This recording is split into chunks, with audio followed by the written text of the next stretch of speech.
যায় টুকিও চমৎকার পকেটেই আছে সব সমাধান ঘুমের বাহানা খোঁজা টানাই উড়ান গোজা সকলের মন জিতে নিতে চায় নবাবী পক্ষী গাড়ি পোশাক রং বাহারি অ্যাটিটিউড ক্যাবা খাবেও ঘুমোবে যিনি অলস স্বভাবে তিনি দুষ্টুরা হবে সব উপকার জানি সে অনেক জাদু ছোটদের বড় দাদু জোরে ধরেছে যিনি হাত যিনি জিন্দাবাদ যিনি জিন্দাবাদ যিনি জিন্দাবাদ যিনি জিন্দাবাদ যিনি জিন্দাবাদ যিনি জিন্দাবাদ। গুড মর্নিং চিলড্রেন, তোমরা সবাই এসে গেছো? বাহ, খুব ভালো। এই তো নিউ ইয়ার এসেছে, মানে নতুন বছর। এবার আমি একটু অন্যরকম ভাবে নিউ ইয়ারটা সেলিব্রেট করতে চাই। এদিক দিয়ে কোথায় যাচ্ছিস? তোর বাড়ি তো এদিকে নয়। আমি তো বাড়িতে যাচ্ছি না। তাহলে কোথায় যাচ্ছিস? ফাদারের কাছে। কেন? ফাদারের কাছে কেন? ডায়লগের মাঝখানে ইয়ে টিয়ে বলা চলবে না। যা বললাম ঠিক করে বল। বলছি আমার কি সৌভাগ্য সাধু মহারাজ, আমার প্রাসাদে আপনার পায়ের ধুলো পড়েছে, আপনি আমার প্রণাম গ্রহণ করুন। গুড মন্টি, এবার তোর ডায়লগ তুই বল। তোমার মঙ্গল হোক রাজা। রানী মণিমালা কোথায়? মণিমালা তো এখনো জোগাড় হয়নি মামা। সে কি, এখনো একটা মণিমালা জোগাড় করে আনতে পারিসনি? মণিমালা ছাড়া নাটক হবে কি করে? মিঠিকে বলেছিলাম, ও রাজি হলো না। আরো 2-3 জন বন্ধুকে রিকোয়েস্ট করলাম, ওরাও করতে চাইলো না। আমি হব মণিমালা, তবে আমার নিজের বেশে নয়, আমাকে ছদ্মবেশ ধরতে হবে। আমি বিম্ববতী সেজে ওদের কাছে যাব। এই বিম্ববতীর সাজেই আমি রিহার্সালে ঢুকে পড়ব। আরে বিম্ববতী, তুমি? শুনলাম তোমরা নাকি নাটক করছো, তাই তোমাদের রিহার্সাল দেখতে এলাম। এ তো মেঘ না চাইতেই জল। মন্টি, বিম্ববতীকেই রানী মণিমালা করে দে না। কিন্তু বিম্ববতী কি রাজি হবে? আরে বাবা, বলেই দেখ না। মন্টি, তোমরা নিজেদের মধ্যে কি বলছো? আমি তো কিছুই বুঝতে পারছি না। আমি বুঝিয়ে দিচ্ছি। মন্টির নাটকে রানীর পাঠ করবার জন্য আমরা একজন মেয়েকে খুঁজছি। তুমি কি রানীর পাঠটা করবে? তোমাকে খুব মানাবে। নিশ্চয়ই করব। অভিনয় করতে আমার খুব ভালো লাগে। করে নাও, স্বাদ মিটিয়ে আনন্দ করে নাও, তারপর মজা বুঝবে। টাইম ওয়েস্ট করে লাভ নেই, চলো আমরা রিহার্সাল শুরু করি। শোনো বিম্ববতী, মন্টি যখন বলবে রানী মণিমালা কোথায়, তুমি তখন স্টেজে ঢুকবে। সাধু সাজা মন্টিকে দেখে এইভাবে নমস্কার করে বলবে, এই তো আমি সাধু মহারাজ, আপনাকে কোটি কোটি প্রণাম। বুঝেছ তো? হ্যাঁ, বুঝতে পেরেছি। নে মন্টি, তোর ডায়লগ বল। তোমার মঙ্গল হোক রাজা, মণিমালা কোথায়? এই তো আমি সাধু মহারাজ, আপনাকে কোটি কোটি প্রণাম। Good, very good. আরে বিম্ববতী তো ফাটিয়ে দিচ্ছে। মন্টি, বাবলু, পরের ডায়লগ গুলো তোদের মুখস্থ আছে তো? হ্যাঁ আছে। বহুত খুব। তাহলে বলতে শুরু কর। আমরা আপনার কি সেবা করতে পারি সাধু মহারাজ? আমি আমি ক্ষুধার্ত, আমার বড্ড খিদে পেয়েছে রানী মণিমালা, আমাকে এক্ষুনি কিছু খেতে দাও। আমি আর খিদে সহ্য করতে পারছি না। আমি ক্ষুধার্ত, আমার বড্ড খিদে পেয়েছে রানী মণিমালা। বাহ বাহ, হেভি হচ্ছে, হেভি। এই নাটকের পর চারদিকে তোকে নিয়ে যদি ডামাডোল শুরু হয়ে না যায়, আমি আমার নাম বদলে দেব। নে চল চল, রিহার্সাল শুরু কর। আমাকে এক্ষুনি কিছু খেতে দাও, আমি আর খিদে সহ্য করতে পারছি না। কালই তো নিউ ইয়ার, আর কখন প্রমাণ করবে? কালই করব। দেখো না কাল কিভাবে মন্টিকে নাস্তানাবুদ করি। আমি আজ থেকেই তার জন্য তৈরি হয়েছি। আমি তো বিম্ববতী সেজে মন্টিদের সাথে রিহার্সালও করে এলাম। তার মানে তুমি কি বলছো? তোমার কথা আমরা কিচ্ছু বুঝতে পারছি না। আরে বাবা, বলছি না, ধৈর্য ধরো, আস্তে আস্তে সব বুঝতে পারবে। তবে কাল কিন্তু তোমরা অতি অবশ্যই চার্চের মাঠে যাবে। কি যাবে তো? প্রমিস? প্রমিস। তাহলে ওই কথাই রইলো, কিন্তু কাল তোমরা নাটক দেখতে আসছো। হ্যাপি নিউ ইয়ার ফাদার, হ্যাপি নিউ ইয়ার। আজ বিকেলে আসছেন তো? হ্যাঁ হ্যাঁ, নিশ্চয়ই। গ্রামের বাচ্চারা নাটক করবে, নিশ্চয়ই দেখতে আসবো। তোফা দেখাচ্ছে তোকে, এটা হলো আমার হাতের কারিশমা।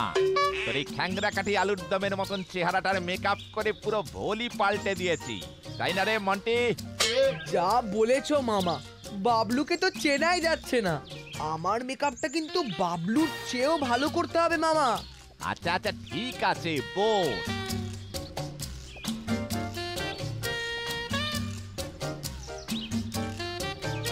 আরে বাস, মন্টি তোকে তো চেনাই যাচ্ছে না রে। আজ তুই আর আমি মিলে পাঠিয়ে দেব। আমি থাকতে আর সেটি হচ্ছে না। ঝুল আমার বন্ধু। আমার বন্ধুকে তোমরা চোখের জল ফেলিয়েছো। আমিও যদি তোমাদের চোখ থেকে জল ফেলাতে না পারি, তাহলে আমি ঝুলের বন্ধুই নই। তোদের মেকআপ তো করে দিলাম, কিন্তু বিম্ববতী সে তো এখনো এলো না, তাকেও তো সাজাতে হবে। বিম্ববতী এখানে আসবে না মামা। ও বলেছে বাড়ি থেকেই মেকআপ করে মাঠে পৌঁছে যাবে। তাহলে তোরাও আর দেরি করিস না, বেরিয়ে পড়। হাতে কিন্তু আর বেশি সময় নেই। তবে আমি বলি কি, হেঁটে না গিয়ে তোরা বরং সাইকেলে যা, তাড়াতাড়ি পৌঁছে যাবি। ঠিক আছে মামা, সাইকেলেই যাব। চল বাবলু, তুই আমার পেছনে বসবি। চল।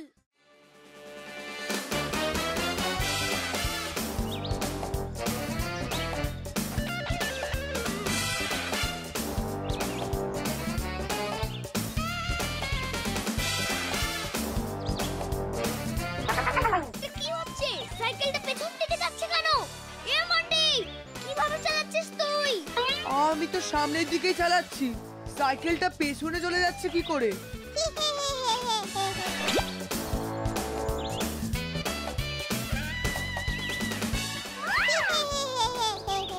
কি হচ্ছে? সাইকেলটা পেছন দিকে যাচ্ছে কেন? এ মন্টি, কিভাবে চালাচ্ছিস তুই?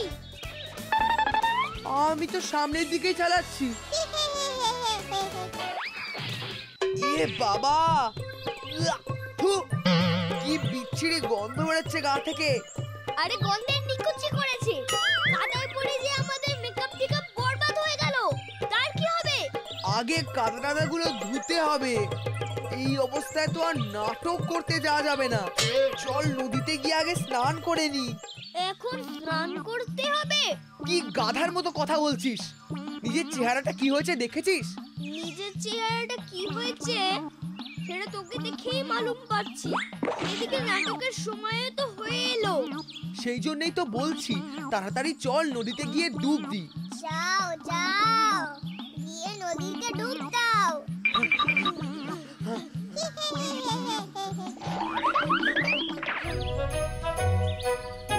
Happy new year to all. আর কিছুক্ষণের মধ্যেই বাচ্চাদের একটা নাটক শুরু হবে। আপনারা শুনে খুশি হবেন, নাটকে বাচ্চারা শুধু অভিনয় করেনি, নাটকটা লিখেওছে একটি ছোট্ট ছেলে। এই ছেলেটির নাম হলো মন্টি।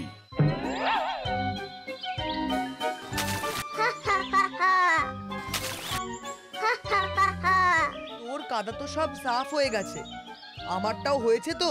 হ্যাঁ, তোর কাদাও সাফ হয়ে গেছে, কিন্তু চুলদাড়িগুলো তো ভিজে গেছে। সে তো যাবেই, তবে তাতে কিছু হবে না। নাটকের মধ্যে একটা সিন আছে না, যেখানে সাধু বলছে যাই নদীতে ডুব দিয়ে আসি। আমি ডায়লগটা একটু পাল্টে দেব, বলবো নদীতে ডুব দিয়ে এসেছি।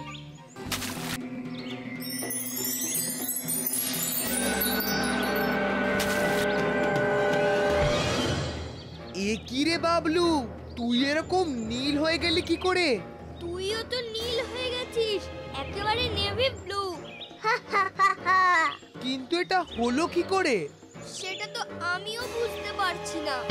তোমাদের এখনো বোঝার অনেক কিছু বাকি আছে চাঁদ। তোমাদের আমি কিরকম গোল খাওয়াই একবার দেখো। আর বুঝে কাজ নেই, চল আবারও নদীতে ডুব দিই, না হলে তো নীল রংগুলো যাবে না।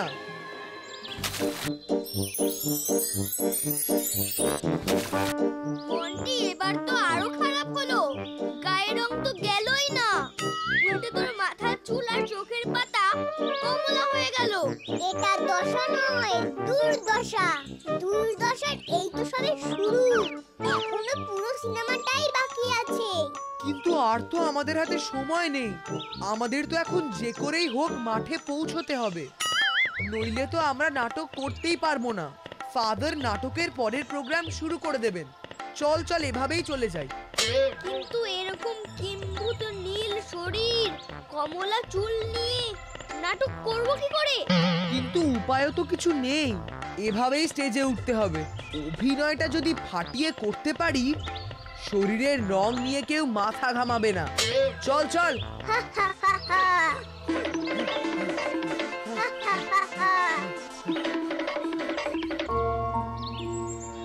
এত কষ্ট করে আমি নাটকটা লিখলাম আর নাম হয়ে গেল মন্টি। এটা না জুল, শেষ পর্যন্ত কি হয় দেখো না। কি আর দেখবো চিনি, আমি তো প্রমাণ করতে পারলাম না যে নাটকটা আমি লিখেছি।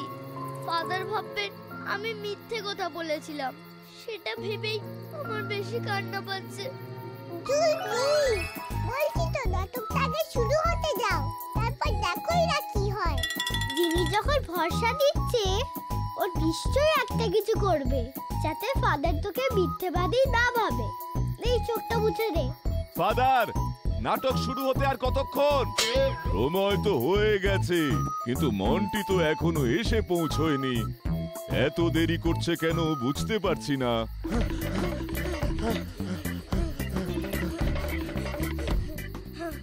অত জোরে ছুটিস না মন্টি, পড়ে যাবে। না ছুটে উপায় নেই, নাটক শুরুর সময় অলরেডি পার হয়ে গেছে।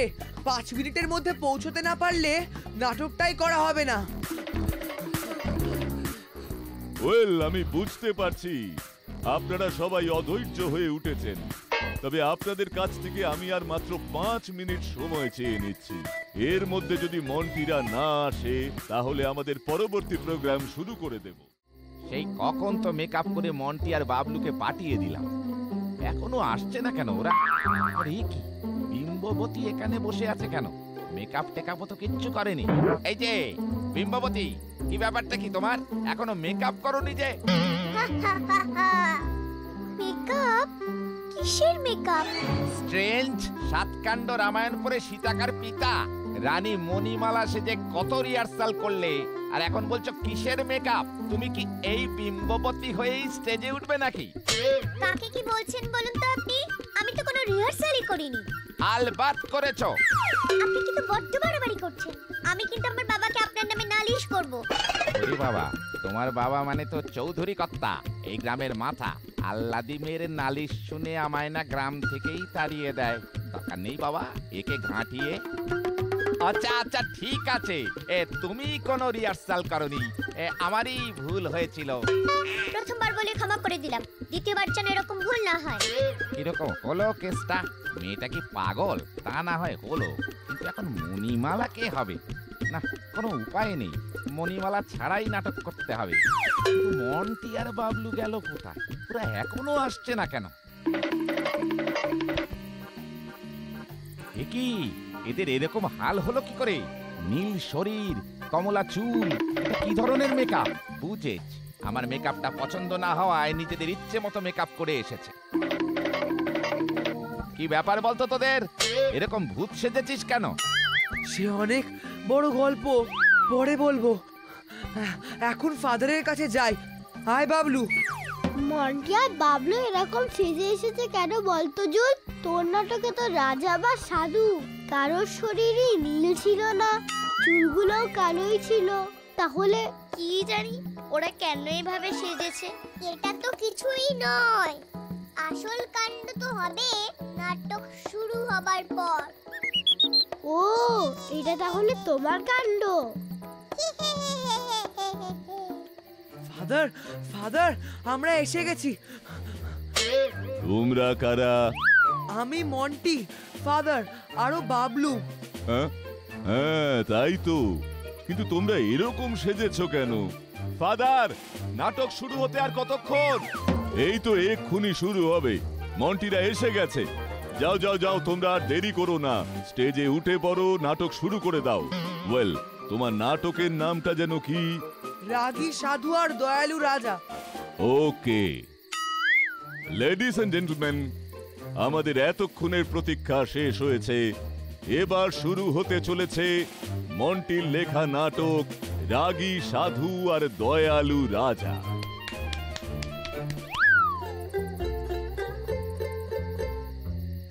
জয় হোক মহারাজের।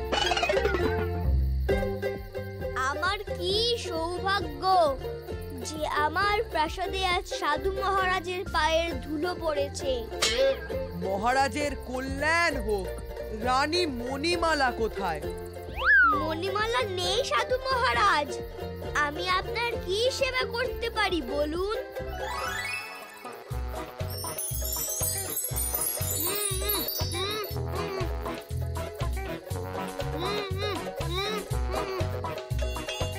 কি হলো রে মন্টি, তোর ডায়লগ বল।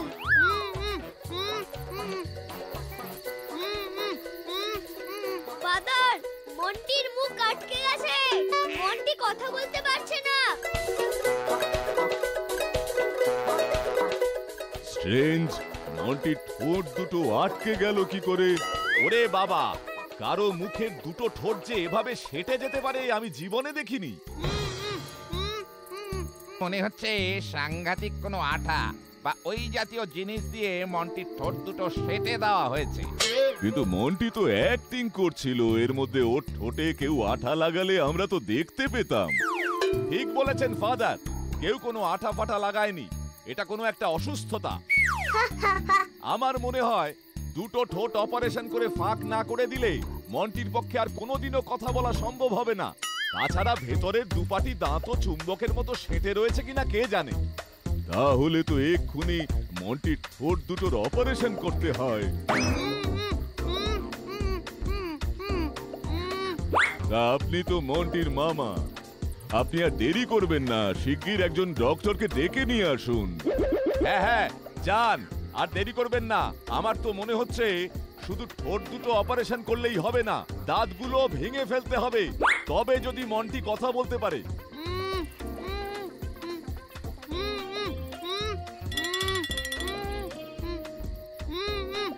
আমি তোমার ঠোঁট এক নিমেষে খুলে দিতে পারি। আমাকে তুমি বা তোমরা কেউই দেখতে পাচ্ছ না, আমি অদৃশ্য হয়ে আছি। কিন্তু তোমার ঠোঁট দুটো আটকেই আছে, তুমি মিথ্যে কথা বলেছো বলে। তুমি যদি এক্ষুনি সবার সামনে স্বীকার করো রাগী সাধু আর দয়ালু রাজার নাটকটা তুমি লেখনি, ওটা জুল লিখেছে, তাহলে আমি তোমার ঠোঁট খুলে দিতে পারি। কি স্বীকার করবে? আর যদি স্বীকার না করো তাহলে ঠোঁট দুটো একটার উপর একটা এমন সেটে দেব যে জীবনেও খুলবে না। ডাক্তার এসে অপারেশন করবে, তোমার দাঁত ভাঙবে।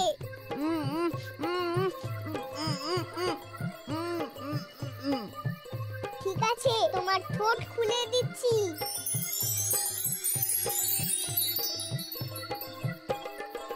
এই তো আমার ঠোঁট খুলে গেছে। এবার সত্যিটা স্বীকার করো, নইলে। না না না, আমি সত্যিটা স্বীকার করছি। Father father. আরে, মন্টির ঠোঁট তো খুলে গেছে। কি সব ভুতুরে কাণ্ড ঘটছে রে বাবা। ভুতুরে নয় স্যার, এটা আমার মিথ্যে বলার শাস্তি। হোয়াট? মিথ্যে বলার শাস্তি? কি মিথ্যে বলেছো তুমি? বলছি ফাদার, শুধু আপনাকে নয়, সবার সামনে একটা সত্যি স্বীকার করব আমি। আপনারা সবাই শুনুন, আমি মিথ্যে বলেছিলাম রাগী সাধু আর দয়ালু রাজা নাটকটা আমি লিখিনি।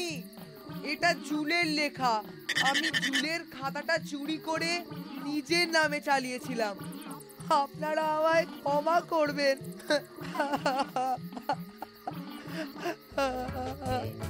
তার মানে তো জুল ঠিকই বলেছিল, আমি তখন ওর কথা বিশ্বাস করিনি। জুল, জুল কোথায়? এই তো জুল। I am sorry my son, very sorry. আমি তোমার কথা বিশ্বাস করিনি, তুমি প্লিজ কিছু মনে করো না। না ফাদার, আপনি যে বুঝতে পেরেছেন আমি মিথ্যে বলিনি, আমি তাতেই খুশি।